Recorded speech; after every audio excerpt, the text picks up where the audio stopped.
Hello viewers, আজকে আমি বানিয়ে নিয়েছি নিরামিষ মিক্সড ভেজ বা নবরত্ন। তো এখানে নিয়ে নিয়েছি আলু, বিনস, গাজর, পটল আর বেগুন, বাঁধাকপি, টমেটো। তো এগুলোকে ধুয়ে পরিষ্কার করে কেটে রেখে দিয়েছি। এরপর আমি পনিরের টুকরোগুলোকে ভেজে নিয়েছি।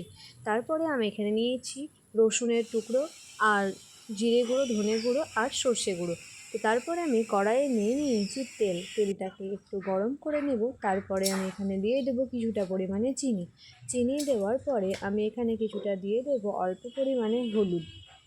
তারপর ভালো মতো এটাকে নাড়িয়ে চাড়িয়ে নেব কিছুক্ষণ।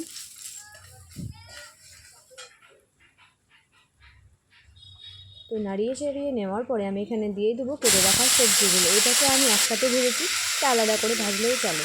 তো ভেজে রাখার পর আমি এটাকে একটি পাত্রে তুলে রেখে দেবো।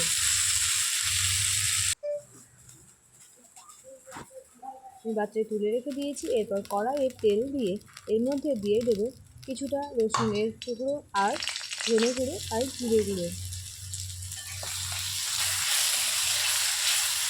অল্প পরিমাণে সর্ষে গুঁড়ো দিয়ে দেবো।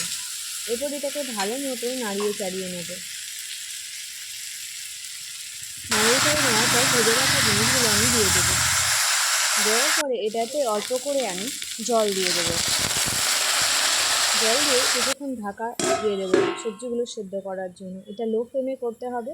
তো দেওয়ার পরে ঢাকনা তুলে আমার যখন তেল ছেড়ে আসবে তখন আমি এটার মধ্যে কিছুটা পনির কেটে রাখা ভেজে রেখেছিলাম, সেই পনিরগুলোও দিয়ে দেবো।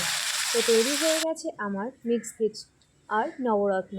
তো কেমন হয়েছে অবশ্যই কমেন্ট বক্সে এসে জানাবেন। ভালো লাগলে একটি like, comment, share and subscribe করতে ভুলবেন না যেন।